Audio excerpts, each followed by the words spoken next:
You know what, हम home makers को ना अल्लाह सुब्हान ताला ने बहुत ज़्यादा ब्लेसिंग से नवाजा हुआ है, और उस ब्लेसिंग में हमें इतनी पावर मिली हुई है ना, और उसमें से जो सबसे इंपॉर्टेंट पावर है ना, मुझे लगता है वो एनर्जी बूस्टर पावर है। यानी कि अगर हमारा एनर्जी लेवल डाउन भी हो जाए ना, हमें पता है हमने अपने आप को कैसे एक्टिवेट रख कर और बिना किसी हेल्प के अपने घर को वेल मेंटेन वेल ऑर्गेनाइज रखना है। इसलिए तो मैं कहती हूँ जी, हम होम मेकर्स वाह वाह वाली टिप के साथ अपने घर को जन्नत बनाने का हुनर रखती हैं। तो बस जी, कुछ आज ऐसी हैबिट्स, ऐसी टिप्स आप लोगों के साथ शेयर करूंगी जिससे आपके टाइम की बचत होगी, और उस टाइम को बचा के आप अपने आप को टाइम दे सकेंगे। So let's get started. अस्सलाम वालेकुम everyone, welcome back to my YouTube channel. How you all are doing? Good, अल्हम्दुलिल्लाह, आई एम आल्सो गुड। तो जी हाँ, सबसे पहली हैबिट जो मैं अडॉप्ट करती हूँ ना, सबसे पहले कि जो जाहिर सी बात है, बच्चे होते हैं घर में, कपड़े काफ़ी ज़्यादा गंदे कर रहे होते हैं, तो मैं क्या करती हूँ, मैं जमा होने ही नहीं देती। मैंने अलग से एक टोकरी रखी हुई है, उसमें मैं अपने बेटे के ना जैसे ही एक एक दो दो ड्रेस होते हैं ना, तो मैं सेपरेट कर लेती हूँ। और मशीन में ना इतने कम कपड़ों के लिए मशीन लगाई भी नहीं जा सकती कि सिर्फ मैं 2 सूट के लिए लगाऊँ। तो मैंने एक छोटा-सा टब रखा हुआ है, उस टब में मैं डिटर्जेंट ऐड करती हूँ, और लगे हाथ ना मैं क्या करती हूँ, जल्दी से जैसे ही मुझे उसके 2-3 ड्रेसेस गंदे होते हैं, तो मैं साथ ही उसको भिगो के रख लेती हूँ। इससे मुझे मेरा काफ़ी टाइम बच जाता है, और उसके ज़्यादा कपड़े गंदे होने भी नहीं मैं देती। और मैं इसको ज़्यादा मुझे मलने की भी ज़रूरत नहीं होती, क्योंकि आपको पता है कि मेरे बच्चे इतने ज़्यादा कपड़े गंदे भी नहीं करते, और मेरे बच्चे की जो एज है उसके इतने कपड़े गंदे नहीं होते, लेकिन फिर भी जो है उसकी मेंटेनेंस, हाइजीन मेंटेनेंस तो ज़रूरी है। तो मैं इसको भिगो के रख लेती हूँ, अपने वॉशरूम में मैंने टब रखा, और साथ ही फिर निकल के ना बाहर तो मैं अपने छोटे-मोटे काम समेट लेती हूँ। तो एक ही काम के पीछे जाने से ना हमारा काफ़ी टाइम जो है ना वो उसमें पेंडिंग होने से ना काम बच जाते हैं। तो इस तरीके से जैसे ही मैं को थोड़े-थोड़े कपड़े मैंने कल ये वॉश किए हुए थे, लेकिन अगेन आज फिर उसके 2-3 ड्रेसेस जो हैं वो कल आज त एक दिन में ही उसने गंदे कर दिए, तो मैंने कहा चलो जी, वो भी मैं अलग से ना मैं दोबारा तो नहीं मशीन लगा सकती थी, और ना मैं वेट कर सकती थी कि मैं ज़्यादा कपड़ों का वेट करूँ और फिर वॉश करूँ, नहीं। तो बच्चों के कपड़े इस तरीके से ना थोड़ा-थोड़ा करके धो लेना, तो यकीन करें आसानी हो जाती है। और ये देखिए, जितनी देर में 5-6 मिनट मुझे लगे मैंने भिगो के रखे थे, उतनी देर में मैंने अपने बाकी काम कर लिए, और ये भी मेरे वॉश साथ ही मैंने वॉश करके ना, तो मैं इसको ना अगेन अपने अंदर ही जो है ना चेयर्स के ऊपर ही डाल देती हूँ अच्छे से ड्राई करके। मुझे ड्रायर भी नहीं यूज़ करना पड़ता, अच्छे से निचोड़ लो ना, 2-3 छोटे-छोटे से तो कपड़े हैं। तो मेरा ना काफ़ी ईज़ी काम हो जाता है। हमने ना खुद देखना होता है कि हमारे लिए क्या चीज़ सूटेबल है और क्या चीज़ नहीं है। तो ऐसे छोटे-छोटे जुगाड़ ना हम लेडीज़, मैं कहती हूँ हम लेडीज़ को ना हमेशा एक्टिव रहना होता है इस मामले में, कि कोई काम कुछ भी अगर पेंडिंग हो गया ना, कोई भी चीज़, पहली चीज़ तो मैंने अपने दिमाग में एक ना टाइमर फिक्स किया हुआ है कि मेरे काम पेंडिंग में नहीं जाने चाहिए। और मुझे ज़्यादा जो है ना कपड़े वॉश करने के लिए भी मेरा एक रूल है कि मैं ना, वो एक मुहावरा होता है ना, एक मुहावरा नहीं बोलूँगी, वैसे ही मेरी मामा कहती होती हैं कि कभी भी अगर आप टोकरी कुछ भी कपड़े रख रहे हो जमा करके, तो घुटनों से ऊपर नहीं होना चाहिए। अगर घुटनों से ऊपर हो गया, यानी नहीं कि दैट मीन्स दैट कि आपने अपना काम बहुत ज़्यादा बढ़ा लिया। तो मैं इसलिए कपड़े ज़्यादा जमा नहीं होने देती, ये दिमाग में ये चीज़ फिक्स करके रखी हुई है मैंने।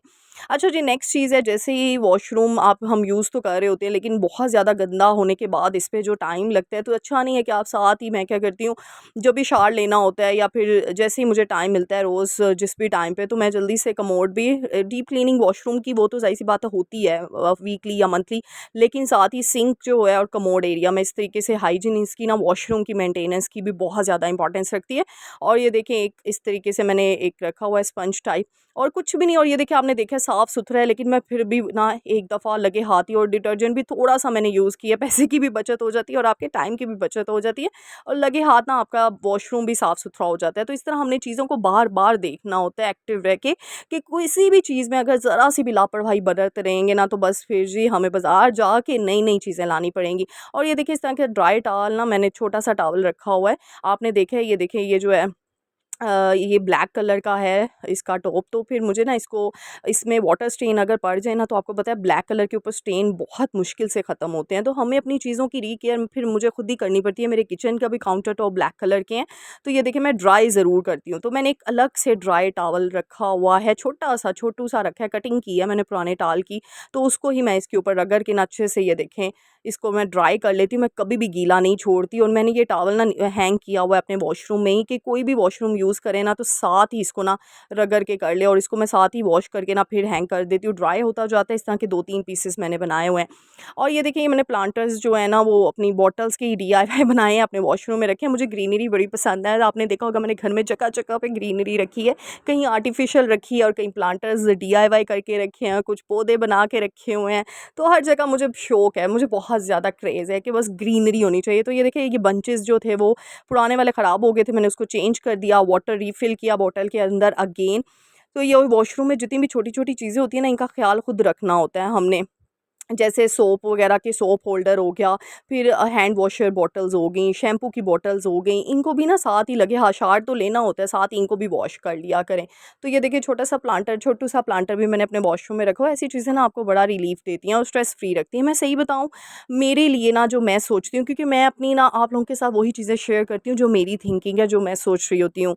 अच्छा, मुझे ना एक बड़ा मज़े का कमेंट आया था कि आपकी तो इतनी एज भी नहीं है, फिर आपका एक्सपीरियंस इतना ज़्यादा क्या कैसे है पलवशा? आपकी तो एज बड़ी छोटी लगती है। मैं एक चीज़ बताऊँ, अब यहाँ पे इसका आंसर मैं दूँ, age is just a number, age matter नहीं करती। अब मैं इसकी एक एग्ज़ाम्पल दूँगी। एक बंदा है, एक बंदी है, जिसने फुल अच्छे तरीके से ज़िंदगी गुज़ारी है ससुराल में, उसके ससुराल वाले सारे ही ठीक है, एक एग्ज़ाम्पल दे रही हूँ, ठीक है ना?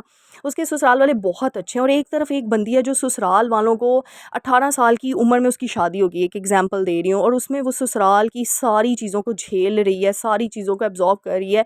उसके साथ जो बुरा हो रहा है, जो जैसा हो रहा है आजकल, जितनी हम न्यूज़ सुन रहे होते हैं, तो मुझे बताएं, एक 40 साल की औरत है जिसका ससुराल बहुत अच्छा है, उसने वो चीज़ें देखी नहीं, वो फेस ही नहीं की, और एक 18 साल की लड़की है जो इतनी छोटी सी उम्र में इतनी चीज़ें फेस करके आगे जा रही है, तो फिर किसका एक्सपीरियंस ज़्यादा होगा? वो जिसने वो चीज़ें जो फेस की हुई हैं। तो इसीलिए ना ये चीज़ ऑटोमेटिकली ना आपके अंदर आ जाती है, आपकी ना आपको दुनिया सिखाती है, आपको ये चीज़ें सिखाती है। अब इसका मतलब ये नहीं मेरे ससुराल वाले बूढ़े हैं, मेरी शादी को अभी इतना कम टाइम हुआ है, लेकिन एक एग्ज़ाम्पल मैंने इस चीज़ के लिए आपको दिया, जो आपने बोला है कि एज जो है ना वो मैटर करती है, तो मुझे नहीं लगता एज मैटर करती है। आपका मैंने बताया ना, मैं 22 ईयर्स की थी। अच्छा, इसमें ये बता दूँ, ये देखिए डस्टिंग के इस तरह के कपड़े मैंने सेपरेट करके रखे होते हैं, और एक ये मेरा जो है बेडशीट का कवर था, पिलो कवर एक्स्ट्रा था, वो बेडशीट वेस्ट हो गई थी, तो मैं उसके अंदर सारे डस्टिंग के कपड़े रख के ना हैंग कर देती हूँ पीछे करके ना, डोर के पीछे कील लगा के मैंने रखा है। इस तरीके से क्या होता है, मेरा काफ़ी टाइम बच जाता है, और मुझे जल्दी से अपने डस्टिंग कपड़े ढूँढने नहीं पड़ते, और अगर कोई गंदा भी हो ना, तो मैंने इतने ज़्यादा बनाए हुए ना, हर चीज़ के लिए, हर रूम के लिए अलग-अलग। तो एक जगह सेट किया, हर किसी को पता है, वो वहाँ से जाके डस्टिंग का कपड़ा ले लेता है, तो फिर इसलिए आपके लिए आसानी हो जाती है। नेक्स्ट है, वॉशरूम में कभी भी कपड़े जो हैं आप जो भी, ज़ाहिर सी बात है, वॉशरूम यूज़ करने के बाद कपड़े फ़ौरन जो भी उतार के चेंज कर रहा है वहाँ पे, तो फ़ौरन गंदे कपड़े वहाँ से निकालें, उसको लॉन्ड्री बैग में डाल दिया करें। नेक्स्ट यहाँ पे चीज़ बता रही है, डीआईवाई टिश्यू बॉक्स मैंने बनाया था, तो ये देखिए इस तरीके से मैंने उसका कवर बना लिया, और ये इतना प्यारा खूबसूरत लग रहा है ना। और सॉक्स को ना फ़ोल्ड करके आप इसमें रख सकते हैं, छोटी-छोटी चीज़ें रख सकते हैं, तो ये भी काफ़ी टाइम बचाती हैं, क्योंकि अक्सर सॉक्स के पेयर मिल नहीं रहे होते। तो कभी भी सॉक्स को ऐसे राउंड करके नहीं रखना, क्योंकि वो फिर खुल जाती हैं, और फिर आपका सारा टाइम वेस्ट और सारी एनर्जी वेस्ट। तो इस तरीके से राउंड करके ना उसको यूँ करके, ये तरीका है सॉक्स को फ़ोल्ड करने के बाद। तो मैं यही कह रही थी आपको कि ना आपको एज नहीं कुछ आपको चीज़ ना सिखाती, आपको आपकी ऑब्ज़र्वेशन सिखाती है, जो मैंने जो चीज़ सीखी है। मैंने आपको बताया ना, मैं 22 इयर्स की थी जब से मैंने जॉब स्टार्ट कर दी थी, और वहाँ पे इतने बड़े-बड़े एज के लोग थे, लेकिन ऑब्ज़र्वेशन पावर आपकी एक्टिव है ना, यकीन करें, आपकी ऑब्ज़र्विंग पावर एक्टिव होनी चाहिए। हमने साइंस में ये पढ़ा तो हुआ है, जो साइंस के स्टूडेंट्स हैं उनको पता होगा। तो यकीन करें, आप ना इतनी चीज़ें आप ऑब्ज़र्व कर लेंगे ना अपनी छोटी-सी एज में, आपको हर चीज़ का नेगेटिव और पॉज़िटिव इफ़ेक्ट पता चलना शुरू हो जाएगा। और नेक्स्ट चीज़ है, आपका दिल खालिस और ख़ास होना चाहिए, खालिस नीयत होनी चाहिए। क्योंकि ना अल्लाह सुब्हान तआला ना अपने बंदों को सिग्नल्स देते हैं। ये तो मैं कहूँगी आज़मूदा नुस्ख़ा है मेरा, मैं आपको 100% गारंटी से बोल सकती हूँ। अल्लाह ताला ना अपने बंदों को ना सिग्नल देते हैं। वो आपको ऐसा सिग्नल, अल्लाह सुब्हान तआला, वो कहीं न कहीं किसी न किसी तरीके से मिल जाता है। यानी कि मैं सही बताऊँ, मैं कोई चीज़ ढूँढ रही होती ना, कभी-कभार फ़ेसबुक के ऊपर आ जाता है वही नोट, वही चीज़ जिसका मुझे मतलब जिस जवाब का मुझे इंतज़ार होता है। वैसे तो मैं अपने जवाब के लिए हमेशा कुरान पाक खोलती हूँ, और रैंडमली ऐसे ओपन करके ना उसका तर्जुमा पढ़ना शुरू कर देती हूँ, और यकीन करें मुझे अपना जवाब मिल जाता है। तो मैं सारी बहनों को बोलूँगी, अगर कभी भी आपको अल्लाह से कोई हो ना कि मुझे या अल्लाह पाक समझ नहीं आ रही, मुझे इस चीज़ का सॉल्यूशन बता दें, वुज़ू करें, कुरान पाक ऐसे आँखें बंद करके रैंडमली खोलें, जो पेज भी उसका निकलता है उसका तर्जुमा पढ़ना शुरू कर दें। यकीन करें, खालिस नीयत के साथ और सच्चे दिल से दुआ करनी है, और आपको आपका जवाब मिल जाएगा। अल्लाह सुब्हान तआला आपको सिग्नल दे देते हैं। तो यकीन करें, वो जब सिग्नल देते हैं ना, तो आपकी रूह काँप जाती है। मुझे जब मैं भी, ज़ाहिर-सी बात है, इंसान है, डिप्रेशन में चला जाता है, स्ट्रेस में चली जाती हूँ, मुझे अल्लाह सुब्हान तआला ऐसा सिग्नल दे देते हैं कि मेरे रोंगटे खड़े हो जाते हैं। मैं कहती हूँ, या अल्लाह, तू हमसे कितनी मोहब्बत करता है, हम कितने गुनहगार, ख़ताकार बंदे हैं। यानी कि मैं सोचती हूँ कि हम इंसानों का सोचें ना, तो अगर कोई गलती कर जाए, तो अगला बंदा ना ऐसे इतराता है कि हम इसको माफ़ करें या ना करें, ऐसे इतराता है, और वो रौब दबदबे में चला जाता है, गरूर में चला जाता है। वो सुब्हान तआला की ज़ात देखें कितनी प्यारी है, कितनी, मैं कहती हूँ, आला दर्जे की ज़ात है कि हम इतने गुनाहों को लेकर भी उसकी बारगाह लाई में सिर्फ़ 2 आँसू निकाल देना, सिर्फ़ 2 आँसू ऐसे सजदे की हालत में, वो हमें फ़ौरन माफ़ कर देता है। सुभान अल्लाह! अल्लाह की ज़ात मैं कहती हूँ ये है। और मैं जब इंसानों को देखती हूँ ना, मैं कहती हूँ यही अल्लाह के बंदे हों, तो फिर हमें क्यों नहीं ये आदत हम किसी को माफ़ कर दें। तो हमेशा अपने आप अपनी ज़ात में एक चीज़ अपना लें। हमेशा कोई भी आपसे माफ़ी माँगे, कोई भी गलती हो जाए, पहली तो बात है आपको खुद को भी माफ़ी माँगने की आदत होनी चाहिए। कोई छोटा बड़ा नहीं होता माफ़ी माँगने से। हम ना जब अपने दिमाग से एक चीज़ निकाल देंगे ना कि हम जी छोटे पड़ते हैं, हमारे दिमागों में ये चीज़ आ जाती है, हम ऐसे नहीं करेंगे, हम छोटे हो जाएँगे और वो अगला इंसान बड़ा हो जाएगा, नहीं। हम ये क्यों नहीं सोचते कि इस काम करने से हमारा अल्लाह हमसे खुश हो जाएगा, हमारा रब्बे कायनात हमसे खुश हो जाएगा। हम दुनिया की पता नहीं क्यों फ़िक्र लेकर बैठे हुए हैं। मुझे समझ नहीं आती एक चीज़ कि हम रब्बे कायनात की फ़िक्र कर लें ना, तो यकीन करें हमारी दुनिया और आख़िरत दोनों सँवर जाएगी। इस चीज़ को हमेशा याद रखें और मैं हमेशा कहती हूँ लोगों से डरना छोड़ दें। ये सोच लिया करें अगला बंदा क्या से क्या कर देगा, ज़्यादा से ज़्यादा क्या हो जाएगा इस सिचुएशन में भी, क्योंकि अल्लाह की ज़ात है हर चीज़ देने वाली। अगर आपको कामयाबी मिल रही है वो भी अल्लाह दे रहा है, नाकामी मिल रही है तो वो भी अल्लाह की मर्ज़ी से हो रही है। ये नहीं है कोई अगला बंदा आपको नाकाम कर रहा है या अगला बंदा आपको कामयाब कर रहा है। तो हमेशा बस इस चीज़ पे पुख्ता ईमान रख लें। मैं कहती हूँ कि आप इतने सुकून में आ जाएँगे ना। और मैंने कल कोटेशन अपनी एक लगाई थी कि कम या ज़्यादा की फ़िक्र ना किया करें, जितना है ना उस पे सब्र करके शुक्र अदा करना शुरू कर दें। अल्लाह सुब्हान तआला आपकी ना चीज़ों में मैं कहती हूँ ब्लेसिंग्स पे ब्लेसिंग देना शुरू कर देगा। मेरा एक शेर था, क्यों बंदा सोचता ये कर बैठा वो कर बैठा, किसी का घर बसा बैठा किसी का घर उजाड़ बैठा, बेवकूफ़ तो वो निकला खुदाबंदी से जुदा हो बैठा, वादा कुरान है कि हर शय को हुक्म खुदा कर बैठा। सुभान अल्लाह! ये मेरी अपनी पोइट्री है होम मेकर पलवशा की।